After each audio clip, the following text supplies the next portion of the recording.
नमस्कार। न्यूज 24 उत्तर प्रदेश उत्तराखंड में आपका स्वागत है। आपके साथ मैं हूं मानस श्रीवास्तव। आज हम बात करने जा रहे हैं एनडीए वर्सेस इंडिया की। एक तरफ इंडिया जो लगातार अपना कुनबे को बढ़ाने की का प्रयास कर रहा है, लगातार कोशिशें हो रही हैं, लेकिन जब उत्तर प्रदेश में आते हैं तो यही इंडिया का कुनबा धीरे धीरे संकुचित होता जा रहा है। एक एक कर तो तमाम लोग हैं वो साथ छोड़ते जा रहे हैं। स्थिति ये हो गई है कि तमाम विपक्षी दल जो एनडीए के खिलाफ उत्तर प्रदेश में सभी 80 सीटों को हराने का ख्वाब देख रहे हैं, दरअसल उनका अपना ही कुनबा धीरे धीरे कम होता जा रहा है। या यूं कहे कि एक एक कर तमाम सदस्य उसके घटते जा रहे हैं और दूसरी तरफ एनडीए जो लगातार ये प्रयास कर रही है कि उसके कुनबे में लगातार वृद्धि और उसमें काफी हद तक वो कामयाब होती भी नजर आ रही है। अभी बीते दिनों ही जब ओम प्रकाश राजभर बीजेपी के साथ आए, उस वक्त ये कयास लगाए जा रहे थे कि अभी तमाम लोग और भी छोड़कर दूसरे दलों से बीजेपी का दामन थामेंगे।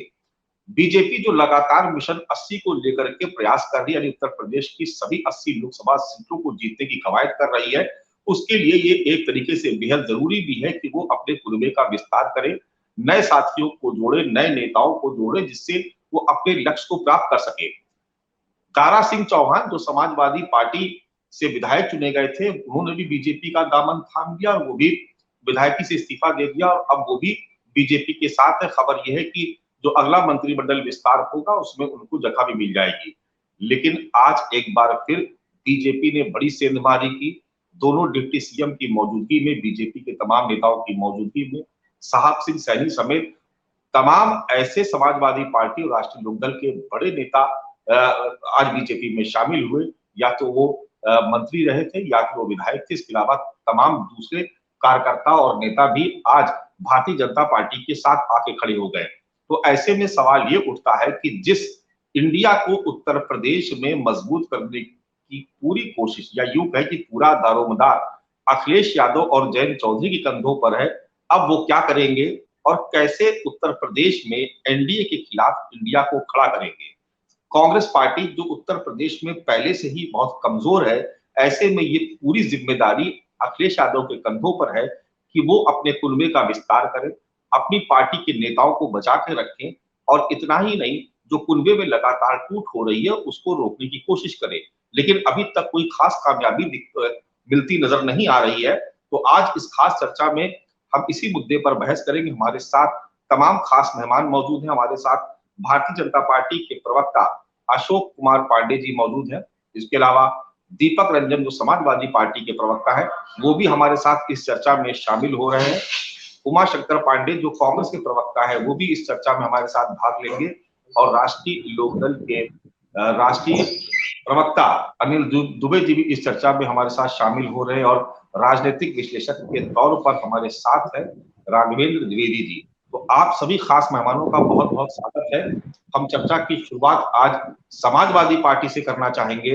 दीपक रंजन जी, जिस इंडिया को आप मजबूत करने का सपना देख रहे हैं, या जिसकी जिम्मेदारी उत्तर प्रदेश में आके कांग्रेस से ज्यादा आपके कंधों पर है, आप अपना कुनबा नहीं बचा पा रहे हैं, अपने सहयोगी दलों का कुनबा नहीं बचा पा रहे हैं, तो इंडिया को कैसे खड़ा करेंगे उत्तर प्रदेश में एनडीए के खिलाफ?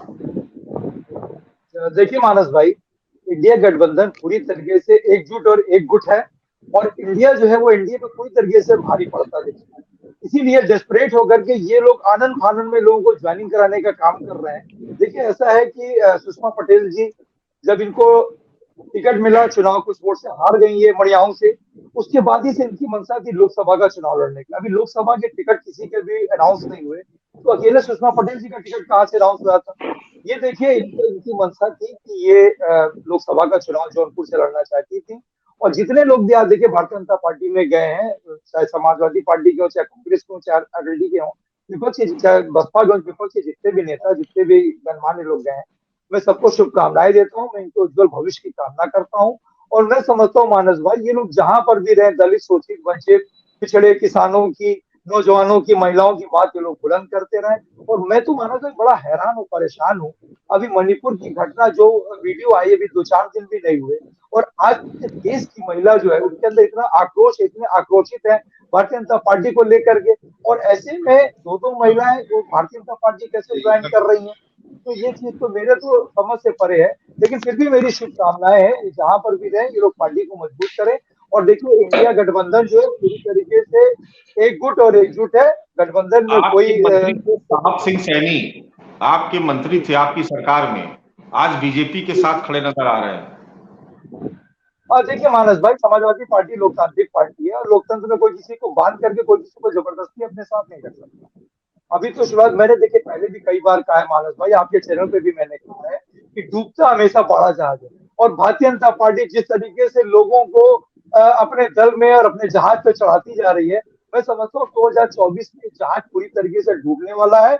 और अब की बार एक जहाज डूबेगा तो फिर ये उभर भी नहीं पाएगा। और दीपक जी, देखिए जो लोग भी गए, अविश्वास की जो भावना है, आपकी पार्टी के नेता आप पर विश्वास नहीं कर पा रहे हैं। वो ये जान रहे हैं कि आपकी सरपरस्ती में, आपके सिंबल पर वो चुनाव नहीं जीत पाएंगे, उनको नहीं भरोसा हो रहा है, इसीलिए तो वो बीजेपी के साथ जा रहे हैं। वरना क्यों जाएगा कोई अपना घर छोड़ करके। बात बात देखिए मानस भाई, ऐसी नहीं बात। बात ये है कि इन लोगों को लोकसभा लड़ना है। ये लोग सत्ता के साथ रहने वाले लोग हैं। इनको लग रहा है, और ये सब जान रहे थे कि समाजवादी पार्टी से इनको टिकट मिलेगा, चाहे सुषमा पटेल जी हो चाहे शालिनी जी हो। शालिनी जी को भी समाजवादी पार्टी ने चुनाव लड़ने का काम किया। तो चाहे जितने भी लोग गए हैं, चाहे जगदीश सोनकर जी हो, इनकी सबकी मंशा थी। मछली शहर से वो लड़ना चाहते थे, जौनपुर से लड़ना चाहती थी। ऐसे बहुत से नेता हैं जो समाजवादी पार्टी से, लेकिन अभी समाजवादी पार्टी ने किसी का टिकट अनाउंस नहीं किया और ये लोग इसी उस पर रुके हुए थे। तो मैं तो इनको बार बार मैं कह रहा हूँ, मैं तो इनको शुभकामनाएं देता हूँ। मैं तो चाहता हूँ सुषमा पटेल जी को भारतीय जनता पार्टी अगर जौनपुर से चुनाव लड़ती है लोकसभा का तो बिल्कुल लड़े, हमारी शुभकामनाएं इनके साथ है। लेकिन मैं बार बार एक बात कहना चाहता हूँ कि जब ये जिस दल में जा रहे हैं उनकी सरकार केंद्र में भी है, उनकी सरकार प्रदेश में भी है। तो दलितों, शोषितों, वंचितों, महिलाओं, नौजवानों, किसानों और सबकी आवाज ये लोग बुलंद करें और सबकी लड़ाई ये लोग लड़े। उनके हक और हकों की लड़ाई ये लोग लड़े जहां पर भी रहे। चलिए दीपक रंजन जी, अशोक पांडे जी हैं। अशोक पांडे जी, जो आरोप लग रहा है कि आपको एनडीए की अपनी ताकत पर भरोसा नहीं, इसलिए आप दूसरे दलों में लगातार तोड़फोड़ कर रहे हैं।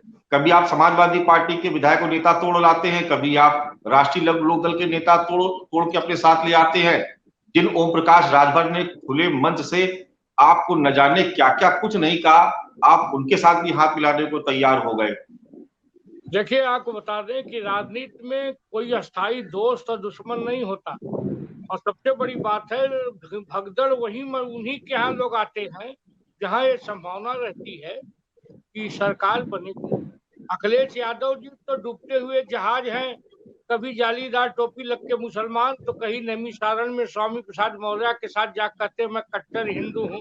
इनके साथ जयंत चौधरी साहब थे, राष्ट्रीय पार्टी की मान्यता खत्म हो गई उनके, वो बेचारे बिना मान्यता के रह गए।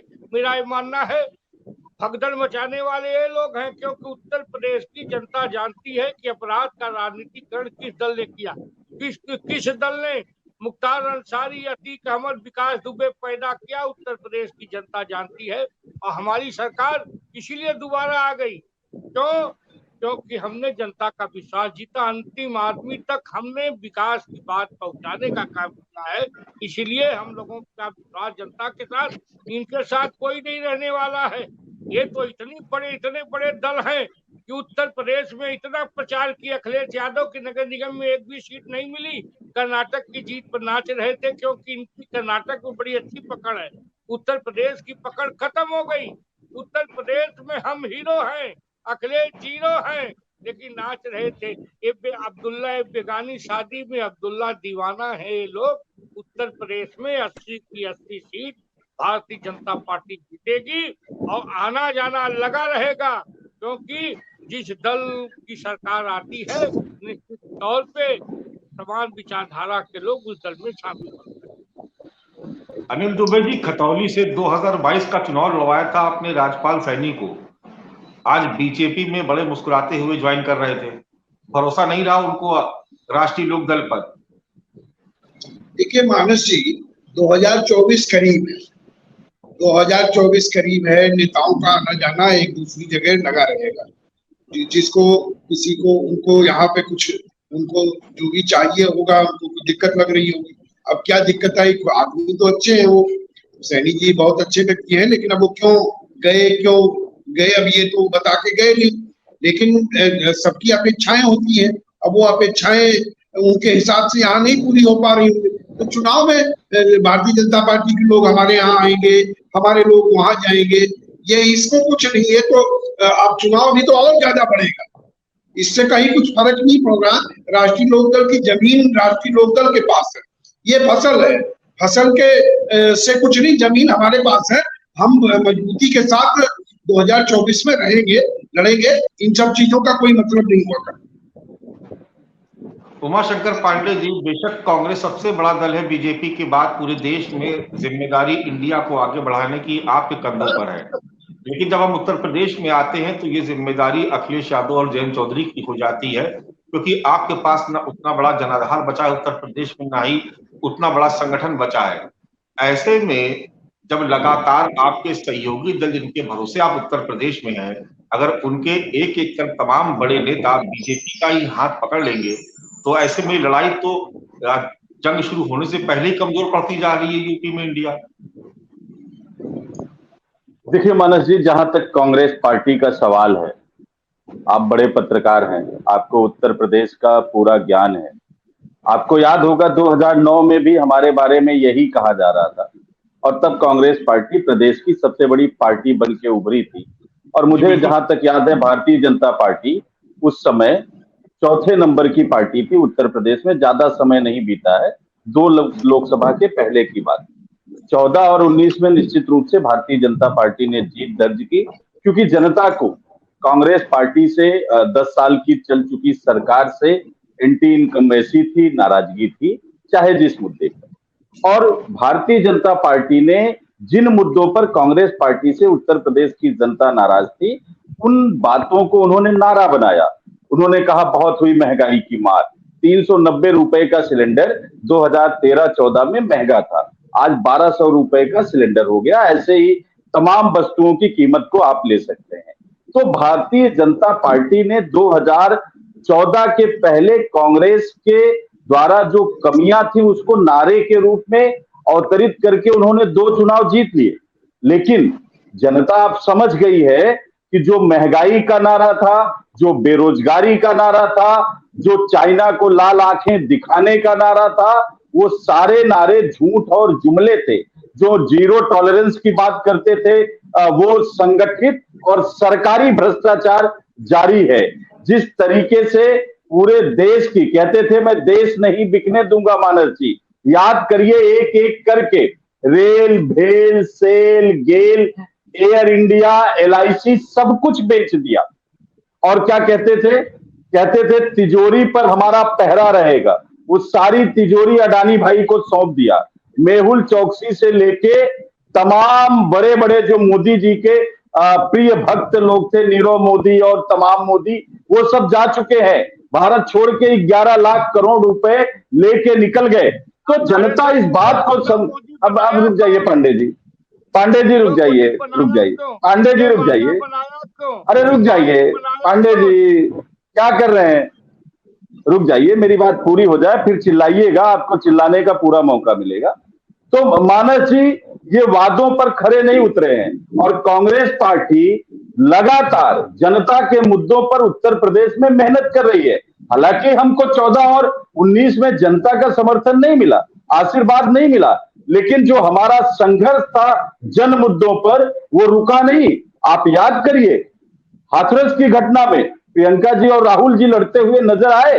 आप याद करिए लखीमपुर की घटना, आप बुंदेलखंड की घटना, लखनऊ की घटना, उन्नाव की घटना, कौन सी ऐसी जनता के मुद्दे थे जिस पर कांग्रेस पार्टी आपको दिखाई नहीं दी? यानी कि हमें वोट मिला, हमें जन समर्थन मिला या नहीं मिला, लेकिन जो हमारा काम था जनता के दुख दर्द में खड़े होना, कांग्रेस पार्टी खड़ी होती रही।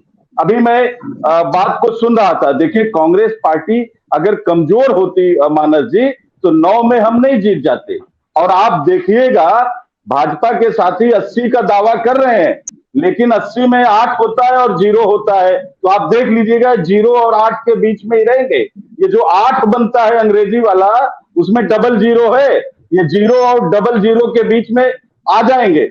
और रही बात, आप देखिए क्राइम की बात भाजपा के लोग उठाते हैं, लोग कहते हैं जयंत चौधरी जा रहे हैं, क्राइम कंट्रोल है। योगी जी रोज आके कहते हैं क्राइम कंट्रोल है, जो यूपी में जिसको रहना है उसको कानून का पालन करना होगा। और होता क्या है, गोरखपुर में वाइस चांसलर को एबीवीपी के गुंडे घुस कर मारते हैं और साथ ही साथ पुलिस के लोगों की भी पिटाई करते हैं। ये वीडियो पूरे प्रदेश और देश में वायरल है। तो क्या योगी जी उन लोगों को पाताल भेज पाए? नहीं भेज पाए। उत्तर प्रदेश के जितने बड़े माफिया हैं, मानस जी, मैं बड़ी बात और पूरी गंभीरता और जिम्मेदारी से कह रहा हूं, आज जितने उत्तर प्रदेश के बड़े माफिया हैं सब या तो भारतीय जनता पार्टी के सदस्य हैं या भारतीय जनता पार्टी के संरक्षण में है। अब मैं नाम लूं तो वो ठीक नहीं है, लेकिन सबको, उत्तर प्रदेश की एक एक जनता को बृजभूषण शरण सिंह से लेकर सबके नाम पता है कि वो सारे बड़े माफिया, बड़े गुंडे, बड़े दबंग भारतीय जनता पार्टी के संरक्षण में है। और दूसरी बात मैं एक और कह दूं, ब्रजेश जी अभी कह रहे थे, आपके प्रोमो में मैं देख रहा था कि भारतीय जनता पार्टी का कुनबा बढ़ रहा है, लोग छोड़ के आ रहे हैं।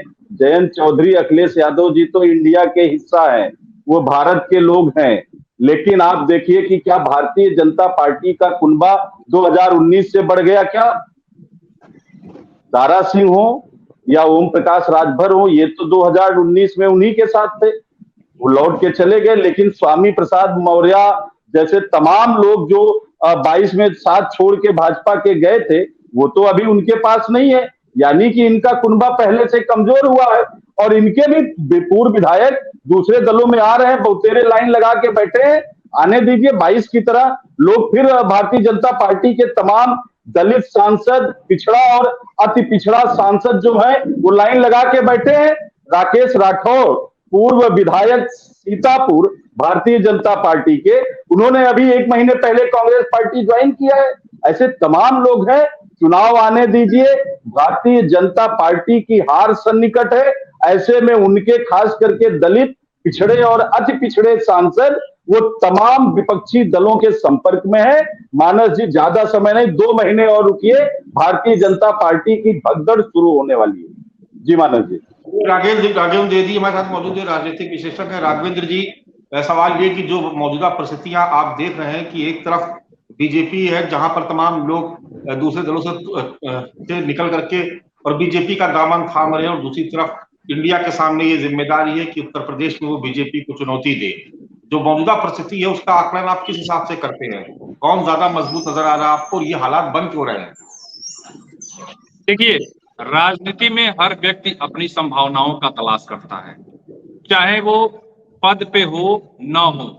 हर व्यक्ति को लालसा है कि मैं सांसद बन जाऊं, विधायक बन जाऊं, कैबिनेट मंत्री बन जाऊं या देश की सरकार जो है उसमें मंत्री बन जाऊं। अब बात यह है कि वो अपने आप को आंकता है कि मौजूदा स्थिति में मेरी स्थिति क्या है, मैं जिस पार्टी में हूं उस पार्टी में मुझे टिकट मिलेगा नहीं मिलेगा।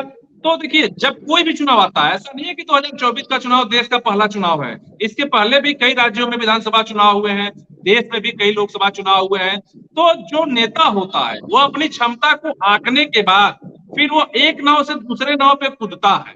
और मुझे लगता है कि भाजपा में किसी नेता के जाने आने से कोई बहुत ज्यादा असर पड़ने वाला है नहीं, क्योंकि 2024 का चुनाव है वो केवल मोदी के चेहरे पे चुनाव होना है, उसमें किसी के जाने और आने से कोई बहुत विशेष लाभ नहीं है।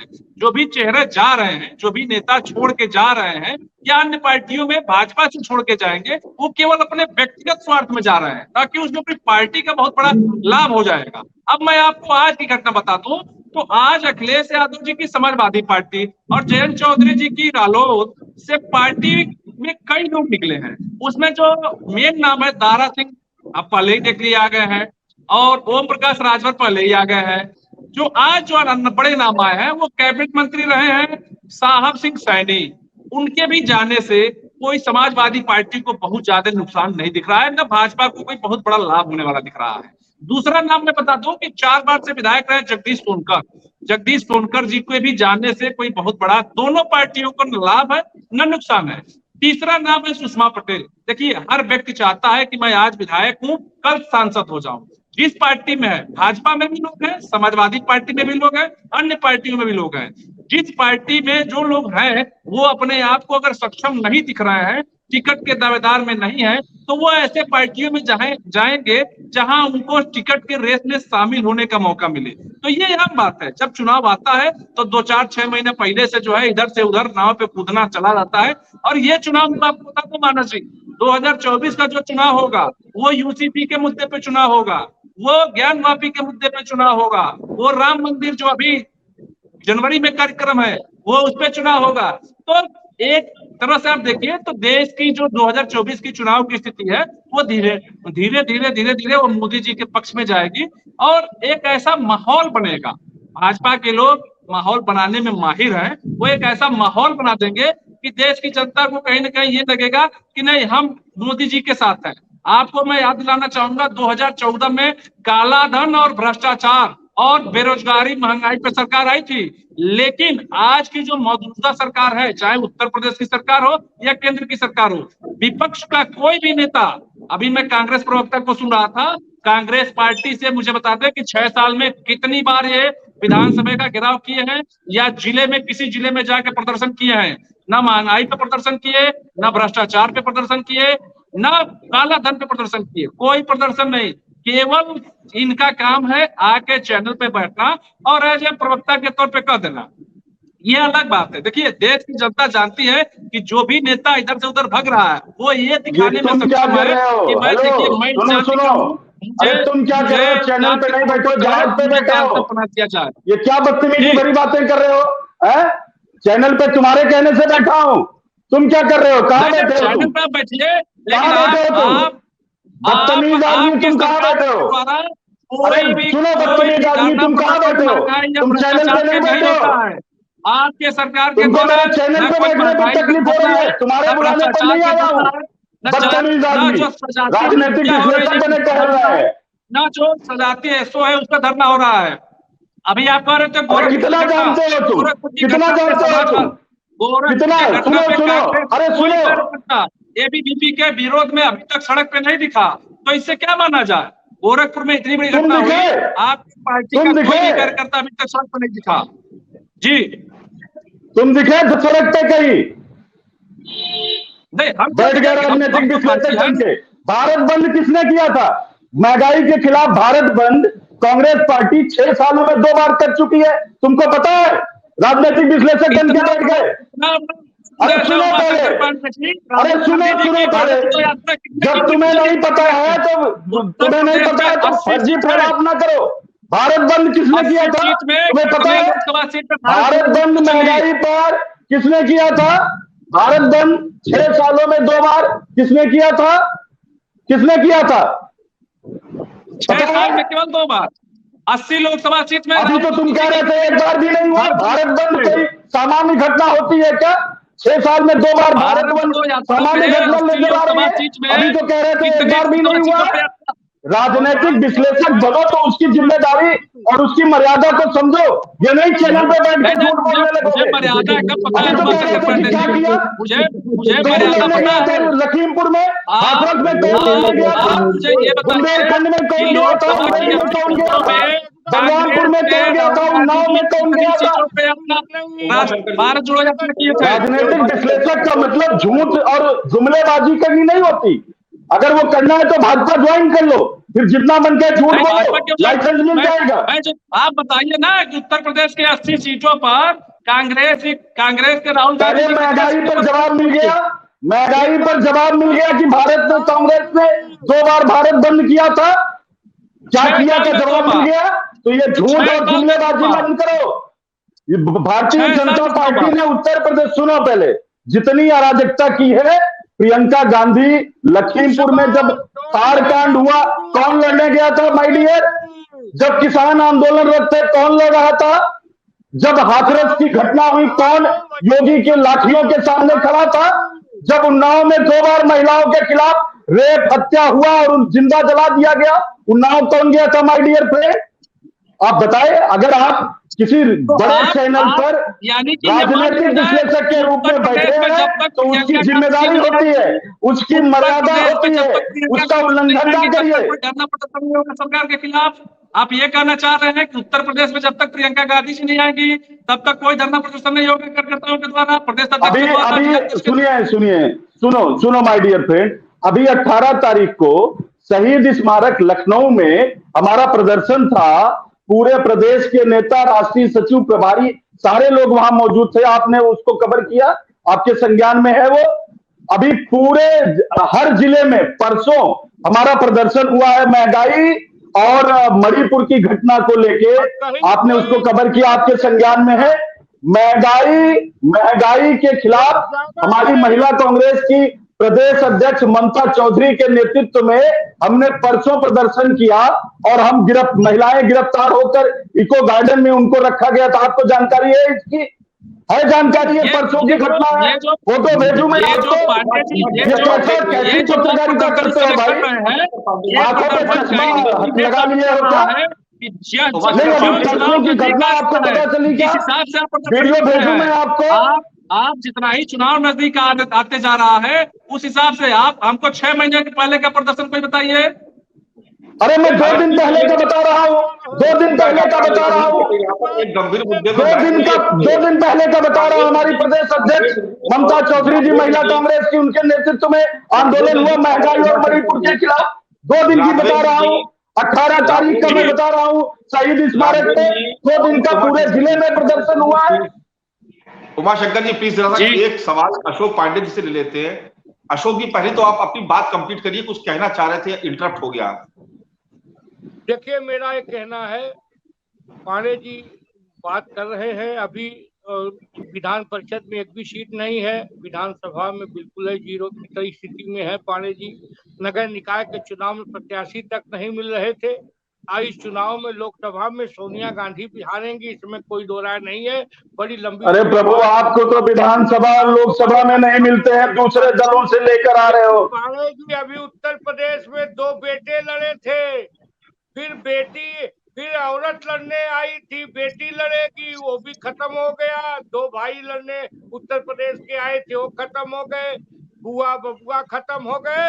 अब इस बार इन लोगों को भी देख लिया जाएगा, क्योंकि हमने जनता के बीच। अशोक भाई इतना अहंकार, अरे वो बुआ आपकी बहन है, जिनको बुआ कह रहे हो आपकी बहन है, भूल गए क्या?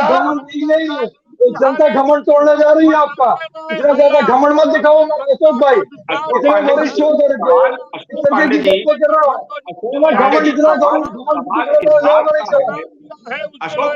शिक्षा रोजगार का भी बात कर लो, महंगाई पे बात कर लो, लॉ एंड ऑर्डर पे बात कर लो, मणिपुर पे बात कर लो।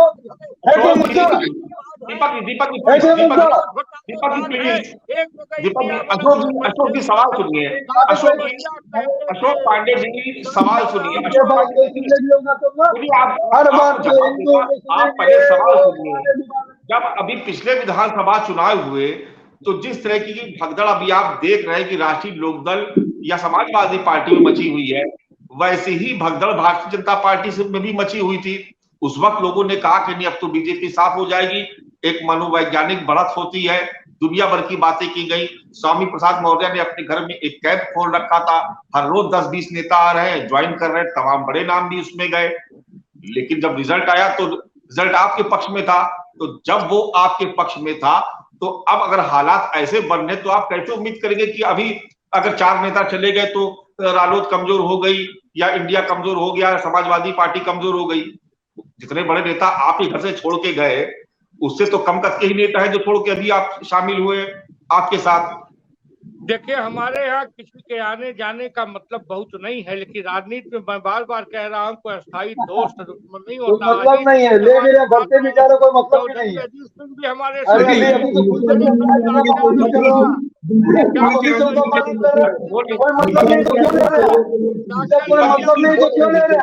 कोई मतलब भी नहीं, भरे भी जा रहे हैं, कोई मतलब भी नहीं, भरे भी जा रहे हैं। अरे वारे अशोक भाई, इतने सीनियर होकर के क्या मतलब पेश कर रहे हैं? घर से भी जा रहे हो, कोई मतलब भी नहीं है, घर भी ले रहे हो, कोई मतलब भी नहीं है। वाह, इस बार गलती से इन्होंने 24 में जहाज डूबेगा, पूरी तरीके से डूबने जा रहा है। 24 में जनता डूबने जा रही है अशोक भाई, परेशान मत होइए। वो बोल सकते हैं, अशोक पांडे जी को कंप्लीट कर लो बात। देश की जनता चालाक है, ईस्ट इंडिया कंपनी से बचना होगा। लोहिया ने कहा था 80% भारत में गांव में रहता है और 20% उच्च घराने के लोग इंडिया में रहते हैं। यह भारत की जनता जानती है। Startup India, make in India, shining India, prime minister of India, president of India, vote for India. सवाल होने दीजिए, प्लीज सवाल होने दीजिए। मानस भाई सवाल में जवाब देंगे, सवाल में जवाब देंगे। अशोक पांडे जी, फार्मूला बताइए ना, 80 में 80 कैसे जीतेंगे? देखिए, पहली बात, हमने 5 साल उन सीटों पर काम किया जहां हम हारे हैं। फिर जहां हम कम वोट पा के जीते थे वहां हमने काम किया है, मंत्रियों को लगाया, योजनाओं को ले गए हम। आज हालात ये है कि हम 80 की 80 सीट जीतने की स्थिति में है। 2 उपचुनाव भी हमने जीता। मेरा ये मानना है कि निश्चित तौर पे होगा। सपा के साथ आपको आजमगढ़ नहीं जीतने दिया, आपको गाजीपुर नहीं जीतने दिया, मऊ में आप 1 सीट जीत पाए। ओम प्रकाश राजभर का बखूबी इस्तेमाल किया। उस वक्त वो एकदम कसम खा के निकले थे कि हम अखिलेश यादव को मुख्यमंत्री बना देंगे। इतना अंट-संट बोले आपके खिलाफ। अगर इतना ही अपने काम पे भरोसा था तो ओम प्रकाश राजभर को मत लेते साथ में। मजबूरी थी ना आपको। हमने उनको बुलाया नहीं। ओम प्रकाश राजभर जी हमारे सहयोगी रहे और जब वो दूसरे दल में रहेंगे तो गाली देंगे। ये समाज का नियम है। जब हमारे दल में थे तो अखिलेश यादव को, अभी अखिलेश यादव को जिस तरह से नॉन पॉलिटिकल घोषित करके उन्होंने कहा ये एसी से बाहर नहीं निकलते, इस बार अखिलेश की हम डंका बजा देंगे। अब तो स्वामी प्रसाद जी बोल रहे हैं हमारे ओम प्रकाश राजभर जी। बोनस में विधायक जी भी आ गए, बोनस में विधायक जी भी आ गए। अपनी बात कंप्लीट करिए। दीपक रंजन जी आप बताइए। अब आप मतलब बीच में, असल में अशोक जी अपनी बात कर रहे हैं, बीच में आप इंटरप्ट कर रहे हैं तो उनकी बात पूरी आ नहीं पाती। लेकिन सवाल दीपक रंजन जी देखिए आपसे भी है कि जब आपके कुनबे के साथी एक एक करके छोड़ के चले जाएंगे तो बात तो वही है कि कहीं ना कहीं तो एक मनोवैज्ञानिक दबाव तो हो ही जाता है उस सियासी दल पर, अगर एक एक करके नेता छोड़ते चले जाएंगे। और रास्ता सवाल अशोक पांडे जी से है कि 80 में 80 जीतेंगे कैसे? तो जिन दलों को आप साथ में लेकर के उनकी राह में रोड़ा अटका रहे थे वो तो उनके साथ चले गए। तो अब आप बताइए 80 में 80 हराएंगे कैसे? देखिए मानस भाई, मैं चाहता हूँ कि 2 मिनट अनइंटरप्टेड दिया जाए। और अशोक भाई हमारे बड़े सीनियर हैं, बड़े भाई हैं और भारतीय जनता पार्टी के वरिष्ठ प्रवक्ता हैं। अभी इन्होंने अपनी बात की शुरुआत की, उसी बात पे महंगाई गोरखपुर को लेकर के इन्होंने कोई बात नहीं की। गोरखपुर में एबीपी के कार्यकर्ताओं ने किस तरीके से पुलिस के ऊपर, हमने तो आज तक सुना था मानस भाई कि पुलिस लाठीचार्ज करती है, लेकिन एबीपी कार्यकर्ताओं को पुलिस के ऊपर लाठीचार्ज करते पहली बार पूरी देश और पूरे पार्टी का इलाहाबाद। मैं राघवेंद्र जी को दिखा रहा था, ये 4 दिन पहले का प्रदर्शन है लखनऊ में। आप सुनिए मानस भाई, अब अशोक भैया सुन लीजिए। अभी इन्होंने समाजवादी के पार्टी के राष्ट्रीय अध्यक्ष अखिलेश यादव जी के लिए किसी टोपी का इन्होंने बात कही कि टोपी पहन लेते थे। ये कौन सी टोपी पहने हैं माननीय प्रधानमंत्री जी और गृह मंत्री जी? ऐसे ऐसे बहुत से कितना दिखा दें आपको, तो इन टोपी पे उस पर मत जाया करिए। और जब भी आईना उठाया करिए ना, पहले खुद देखिए फिर दूसरे को दिखाया करिए, ठीक है? और आप क्या बात करेंगे, आपके बात अभी हम पढ़ लीजिए राघवेंद्र जी, हिंदुस्तान की खबर है। राघवेंद्र भाई हमारे अभी मित्र हैं। और कि मुलायम सिंह जी मुख्यमंत्री थे, अतीक अहमद कुत्ता लेके चढ़ा तो उसके कुत्ते से हाथ पिला रहे थे। तो फोटो ये भी है अशोक भाई कि आपके नंदी जी किस तरीके से करवैया कर रहे थे। फोटो ये भी है, फोटो ये भी है। क्या आपने क्या कार्रवाई की? आपने क्या कार्रवाई की? वो तो जानवर है, वो तो जानवर से प्यार हड़प नहीं करता है। जानवर से क्यों दी दुश्मनी पाले हो? जानवर से क्यों दी दुश्मनी पाले हो? फोटो ये भी है कि अतीक अहमद के साथ नंद गोपाल नंदी क्या कर रहे थे? नंद गोपाल नंदी सोफे पे बैठ के क्या गलवैया कर रहे थे? कौन सा जो है ट्रांजैक्शन की बात कर रहे थे? कितना फंड अपने में ट्रांसफर करा रहे थे? फोटो तो इस चीज की भी है। नंद गोपाल नंदी के ऊपर अभी तक कोई कार्रवाई हुई? बहन बेटियों को निवस्त कर करके घुमाया गया और वहां के मणिपुर के मुख्यमंत्री के ऊपर कोई कार्रवाई हुई? मानस भाई प्रधानमंत्री जी ने सदन के बाहर 36 सेकंड का उन्होंने जो है मणिपुर को लेकर के उन्होंने बात कही। It was too little and too late. छोटा सा उन्होंने बात कही और इतने दिनों बाद उन्होंने बात कही। आज पूरा देश, पूरा विश्व शर्मसार है। ये देखिए, जो पार्टियां शर्मसार नहीं है, इसमें राज्य शर्मसार नहीं है, पूरा देश शर्मसार है। उस पर एक शब्द इनके मुंह से नहीं निकल रहा है। स्वास्थ्य, शिक्षा, रोजगार को लेकर के इनके मुंह से एक शब्द नहीं निकल रहा है। गोरखपुर जो मुख्यमंत्री जी का जिला है, मुख्यमंत्री जी का क्षेत्र है, वहां पर लॉ एंड ऑर्डर की किस तरीके से धज्जियां उड़ रही है, वो इनके मुंह से एक बार नहीं निकला। अभी हमारा भाई राघवेंद्र भाई कह रहे थे कि चुनाव 2024 वाला ज्ञान वापी पे और मंदिर पे और इन सब सारी चीजों पे वाला है। राघवेंद्र भाई, अब लोगों का परसेप्शन, जनता बहुत समझदार हो चुकी है।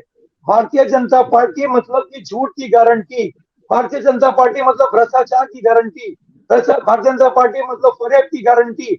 जनता की गारंटी को आजमा चुकी है। अब चुप हो जाओ अशोक भाई, बड़े भाई हो आप बड़े भाई हो, आपका मैं रिस्पेक्ट कर रहा हूँ और आपको मैं आपसे, अरे आप घोटाले की बात करेंगे, आप घोटाले की क्या बात करेंगे? संसद भवन बनाया 2 रुपए का, उसमें पानी भर गया। मेरे मोदी के नाम से स्टेडियम बनाया, उसमें पानी भर गया, क्या बात है? छात्रवृत्ति घोटाला, उत्तर प्रदेश का छात्रवृत्ति घोटाला, पेपर लीक घोटाला, सॉल्वर गैंग, कितने घोटाले गिनाए आपके, कितने घोटाले गिनाते आपके? भारतीय जनता पार्टी के नाम भ्रष्टाचारी पार्टी। अशोक भाई, मैं आपको एक शब्द नहीं बोलने दूंगा, अशोक भाई, बोल नहीं पाओगे आप। सुनने की बूथा रखिए, मन की बात नहीं को बोलने दीजिए। बोलिएगा भाई, हमको इंटरप्ट मत करेगा। मैं इनको एक शब्द नहीं बोलने दूंगा, क्योंकि इन्होंने काम तो कोई कुछ किया नहीं 9 साल में, 6 साल में उत्तर प्रदेश में। ये बता दें, अरे अपने बीपी के कार्यकर्ताओं से पूछो जो गोरखपुर में किसी को पुलिस को बना नहीं चाहते, पूछो मणिपुर के मुख्यमंत्री को पूछो, एक मौका उनको भी दीजिए। लेकिन अगर उसमें अशोक पांडे जी बोलेंगे तो मैं इनको बोलने नहीं दूंगा। अशोक पांडे एक शब्द नहीं बोलेंगे। अभी अनिल दुबे जी के पास चलते हैं। अनिल दुबे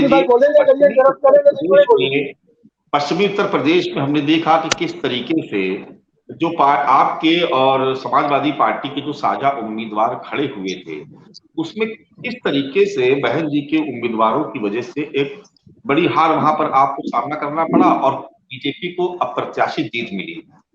अब एक चर्चा बहुत जोर से गर्म है कि भीम आर्मी के संस्थापक और आजाद समाज पार्टी के चंद्रशेखर से बहुत गर्मजोशी से बातचीत चल रही, बहुत तेजी से लोग लगाए गए पीछे बीजेपी की तरफ से। तमाम नेता उनके संपर्क में है कि किसी भी तरीके से चंद्रशेखर वो बीजेपी के साथ आ जाए। चंद्रशेखर से क्या बातचीत राष्ट्रीय लोकदल की जयंत चौधरी की हो रही है? और ईमानदारी से बताइए, क्या इस आशंका से आप भी ग्रस्त हैं कि चंद्रशेखर किसी भी वक्त बीजेपी का दामन थाम सकते हैं? ईमानदारी की बात कहिएगा अनिल दुबे जी, कोई सियासी बयान मत दीजिएगा। नहीं मानस जी, चंद्रशेखर आजाद जी राष्ट्रीय लोकदल के साथ, राष्ट्रीय लोकदल के नेता चौधरी जयंत सिंह जी के साथ कंधे से कंधा मिलाकर पश्चिमी उत्तर प्रदेश में चल रहे हैं। हमने पश्चिमी उत्तर प्रदेश में राष्ट्रीय लोकदल लगातार अपने कार्यक्रम चल रहा है, अपने अभियान चला रहा है, और चंद्रशेखर जी पर जब हमला हुआ तो राष्ट्रीय लोकदल के लोगों ने बढ़ चढ़ के उसमें हिस्सा लिया और अभी उन्होंने जंतर मंतर पर धरना दिया और अपनी जो उनके ऊपर हमला हुआ उसकी सीबीआई जांच की मांग की। उसमें भी राष्ट्रीय लोकदल ने बढ़ चढ़ के उनको समर्थन करने का काम किया। वो राष्ट्रीय लोकदल को तमाम लोग भेजे कि चंद्रशेखर के पास जाओ, ऐसा ना हो कि बीजेपी की तरफ चले जाए या कोई नाराजगी जैसी बात। उस दिन भी चर्चा बहुत गर्म थी, ये लखनऊ में और तमाम जगह चर्चा हो रही थी कि तुरंत मैंने पहले कहा, देखिए भारतीय जनता पार्टी क्या क्या चर्चा करा रही है। इंडिया का गठन हुआ विपक्ष मजबूती के साथ, 26 दलों का गठबंधन हुआ, 26 दलों के लोग एक साथ रहे। क्षेत्रफल की दृष्टि से, आबादी की दृष्टि से अगर आप देखने की बात करें तो इंडिया भारी है। भारतीय जनता पार्टी और उसके सहयोगी उतने ना आबादी पर काबिज है ना क्षेत्रफल पर काबिज है। तो इंडिया के गठन के बाद भारतीय जनता पार्टी घबराई हुई है, इसीलिए वो इतने दलों को जो 25 दल हैं जिनका लोकसभा में, राज्यसभा में, किसी सदन में कोई प्रतिनिधित्व नहीं है, उनको लेकर के आप गठबंधन बनाने की बात कर रहे हो।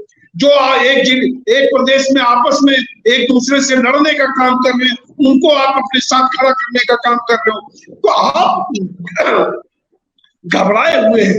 उत्तर प्रदेश में चौधरी जयंत सिंह जी ने बहुजन उदय अभियान, समरसता अभियान, किसान संदेश अभियान, किसान पंचायतें, अग्निवीर पंचायतें, इतने आंदोलन किए। किसानों के ऊपर 700 किसान शहीद हो गए। उनका जब आंदोलन आपने बलपूर्वक दबाने का काम किया, तब राष्ट्रीय लोकदल के नेता चौधरी अजीत सिंह जी ने, चौधरी जयंत सिंह जी ने उस आंदोलन को दबने नहीं दिया, किसानों की आवाज को दबने नहीं दिया। सारे आंदोलनों में राष्ट्रीय लोकदल खड़ा हुआ है। महंगाई के खिलाफ, बिजली के खिलाफ, किसानों को उनका लाभकारी मूल्य दिलाने के खिलाफ राष्ट्रीय लोकदल लड़ने का काम कर रहा। तो राष्ट्रीय लोकदल के साथ आजाद समाज पार्टी और उसके अध्यक्ष चंद्रशेखर आजाद जी चल रहे हैं। तो जब दोनों लोग एक साथ मिलकर के लड़ने का काम कर रहे हैं, भारतीय जनता पार्टी के खिलाफ हम लड़ रहे हैं और हमारे खिलाफ अभियान चला रहे हो कि हम एक तरफ हमें कहते हैं कि हमारा कुछ जनाधार नहीं है, दूसरी तरफ हमारे ऊपर हमारा प्रचार करने का काम कर रहे हो। तो भारतीय जनता पार्टी दरअसल इंडिया के गठन से घटी हुई है और वो अनाप शनाप अफवाहें फैलाने का काम कर रही है और लोगों को तोड़ने के अभियान में लगे हुए। इनसे कुछ होने वाला नहीं है। राष्ट्रीय लोकदल पूरी तरीके से मजबूत है। राष्ट्रीय लोकदल का जनाधार मजबूत है। राष्ट्रीय लोकदल के नेता चौधरी जयंत सिंह जी की लोकप्रियता दिन प्रतिदिन बढ़ रही है। उनके समरसता अभियान में 1600 गांवों में जो वो जा रहे हैं, जिस तरह भीड़ उमड़ रही है, उससे लोग घबराए हुए हैं। इस तरह का प्रचार कर रहे हैं। हम इंडिया को मजबूत करने में लगे हैं। और मानस जी आपको बताएं कि 2024 में इंडिया जीतेगा, भाजपा हारेगी। चलिए, उमाशंकर पांडे जी मौजूद है। उमाशंकर जी, एक सवाल जो है वो बहुत चर्चा भी हो रही है और इधर इस बीच में कुछ चर्चा ज्यादा तेज हुई जब से ये इंडिया के गठन की सब पूरी कवायद शुरू हुई। ये कहा जा रहा है कि पिछले 2 विधानसभा चुनाव हुए, प्रियंका गांधी जी ने पूरे उत्तर प्रदेश में तमाम आंदोलन किए, धरना भी दिया। हमने देखा भी किस तरीके से निघासन वाले कांड में वो 2-3 दिन उनको जेल नुमा जो एक उनको हिरासत में रखा गया था, वहां भी वो रही, तमाम तरह के वो हुआ है।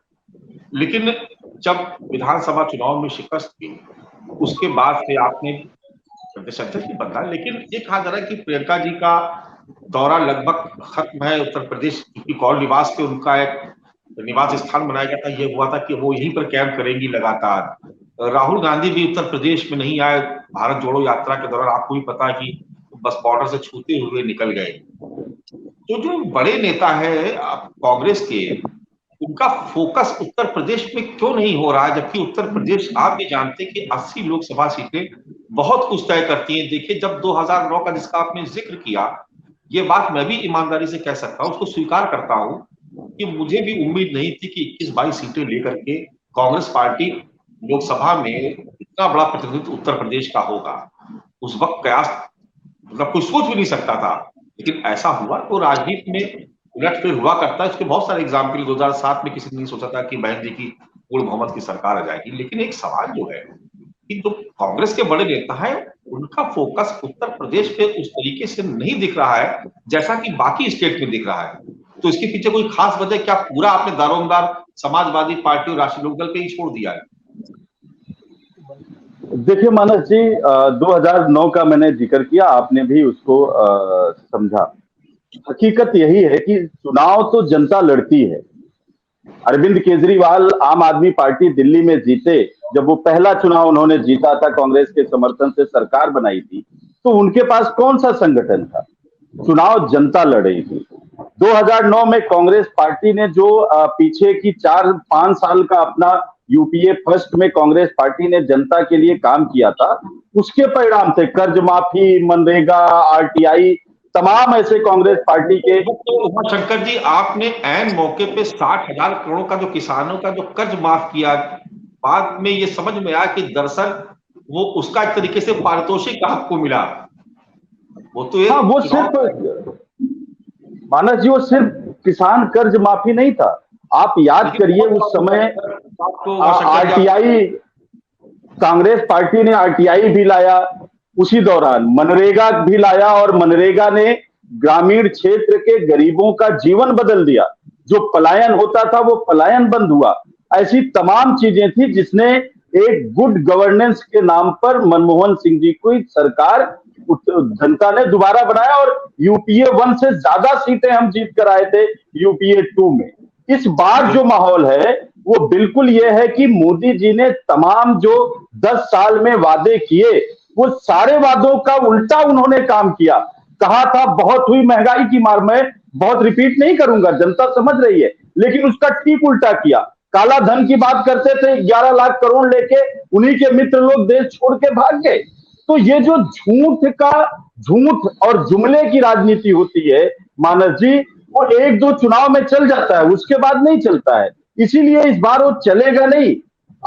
मैं आपको बताऊं, आप समझिए कि जब गांव की महिलाएं या किसान सम्मान निधि की बात पर किसान या तमाम बिजली के बारे में, डीजल पेट्रोल के बारे में जब गांव में चर्चा होती है तो लोग कह रहे हैं कि कांग्रेस पार्टी की सरकार तो इससे 3-4 गुना बेहतर थी। अब भारतीय जनता पार्टी कितना भी मैनेजमेंट करेगी, कितना भी कोई कहेगा मोदी के चेहरे पर, तो वो कोई परिणाम आने वाला नहीं है। मोदी ने पूरी ताकत हिमाचल प्रदेश में लगाई थी। आपने देखा था मानस जी कैसे अपने बागियों को मोदी जी 1-to-1 फोन पे बात कर रहे थे कि मेरे नाम पर बगावत रोक दो, मदद करो।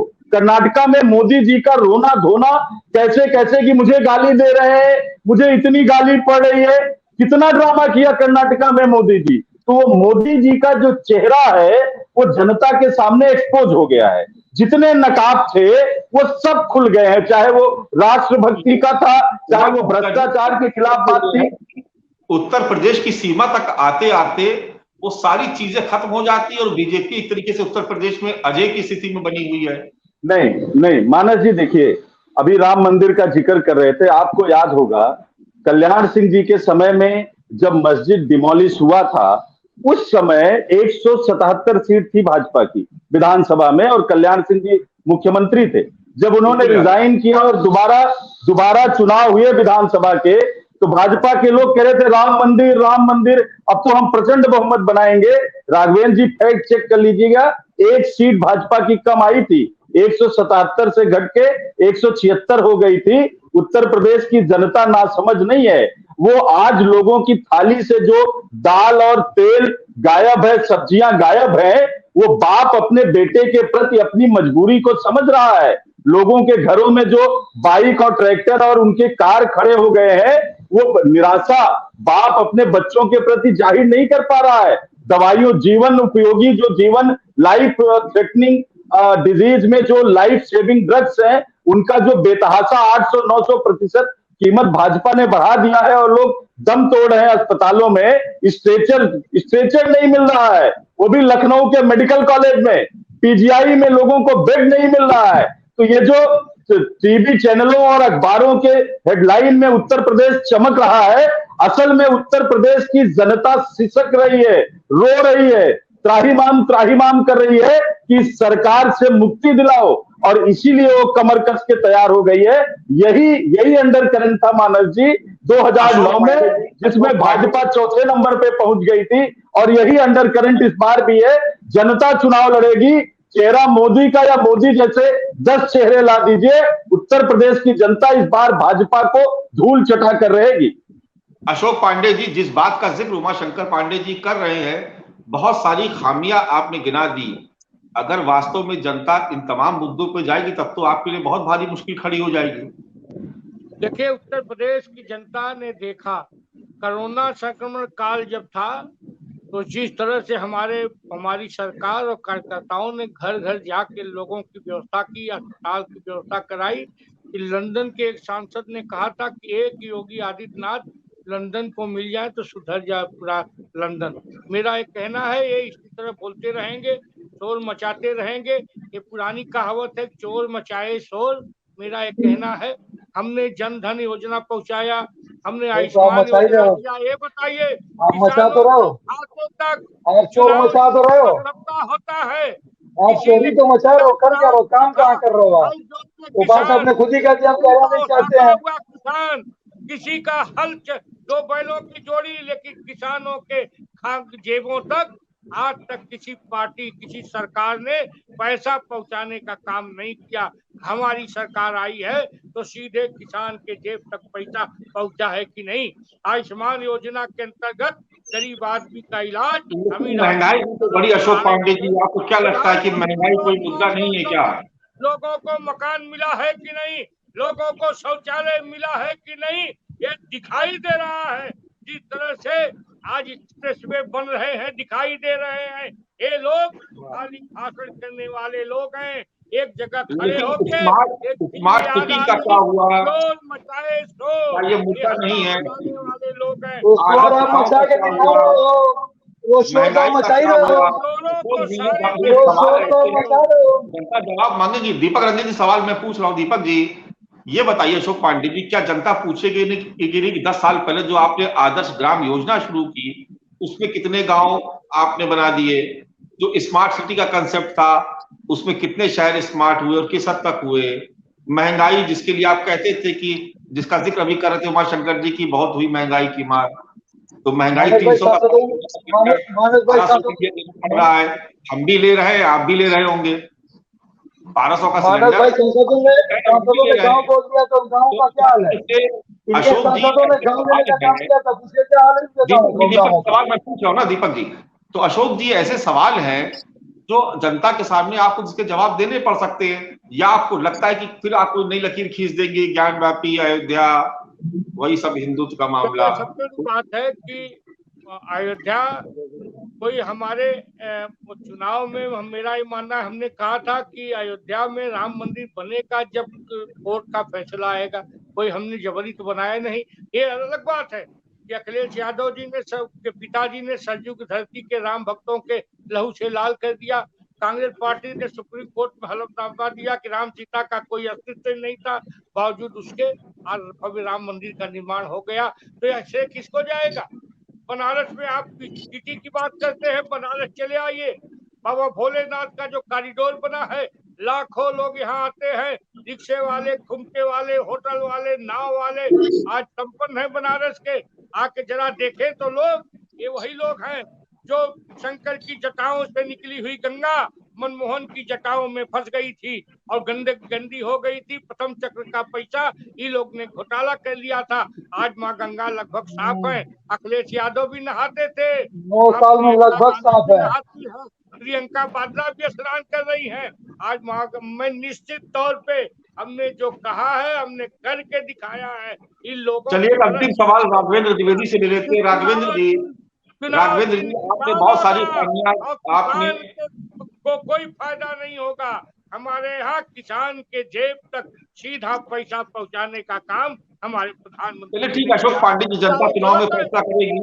राघवेंद्र द्विवेदी जी आपने बहुत सारी खामियां विपक्ष की गिनाई, लेकिन क्या इस बात से इनकार करेंगे कि महंगाई मुद्दा है इस देश में? लोग परेशान हैं, बेरोजगारी बढ़ी है, महंगाई बढ़ी है। देखिए देश की जनता क्या होती है, देश की जनता वोट देने के बाद वो 5 साल इंतजार करती है। विपक्ष का काम है समय समय पर याद दिलाना। मेरा उमाशंकर पांडे जी के कहने का मतलब ये था कि उत्तर प्रदेश सबसे बड़ा राज्य है, 403 विधानसभा सीट है, 80 लोकसभा सीट है, लेकिन कांग्रेस का कोई शीर्ष नेतृत्व में कोई नेता उत्तर प्रदेश को अपना सौतेला समझता है। अन्य राज्यों में उनका सरकार है, अन्य राज्यों पर विशेष फोकस रहता है। अब उत्तर प्रदेश में मुझे लगता है कि इंडिया से जो इंडिया गठन है उससे ज्यादा अखिलेश यादव का पीडीए काम करेगा, क्योंकि धीरे धीरे सारे नेता इधर का उधर भागेंगे, उधर का इधर भागेंगे, सब टिकट के लालच में इधर उधर जाएंगे। जो लास्ट सिचुएशन में बचेगा वो चुनाव लड़ेगा, और चुनाव लड़ने की कहानी ये होगी तब सीधा टक्कर होगा समाजवादी बनाम भाजपा। फिर वहां गठबंधन की कोई स्थिति नहीं रह जाएगी, क्योंकि उत्तर प्रदेश में अगर भाजपा से कोई लड़ने वाला है तो समाजवादी पार्टी, तो उसमें जनता को फैसला करना होगा। देखिए राघवेंद्र जी, निश्चित तौर पर कांग्रेस भी ऐसा तो छोड़ तो देगी नहीं, कांग्रेस भी देश की दूसरे नंबर की पार्टी, निश्चित तौर पर अखिलेश यादव समझौता करेंगे बिल्कुल तो कांग्रेस है पड़ेगी ना उनको, राष्ट्रीय लोकदल को मैं इस बात से नहीं कांग्रेस नहीं है, लेकिन आप कांग्रेस का 2014 का चुनाव देख लीजिए, 2019 का चुनाव देख लीजिए, 2017 विधानसभा देख लीजिए, 22 विधानसभा देख लीजिए। जो वादे किए थे उन वादों का क्या हुआ? फोकस ये बताइए कि नौजवानों को रोजगार मिला? इन्होंने उत्तर प्रदेश में किसानों को फ्री बिजली देने की बात की थी, क्या वो मिल गया? देश की 80 करोड़ जनता को 5 किलो राशन पर यही तो मुद्दा होगा इस चुनाव में, इस चुनाव में यही तो मुद्दा होगा, इस चुनाव में यही मुद्दा होगा।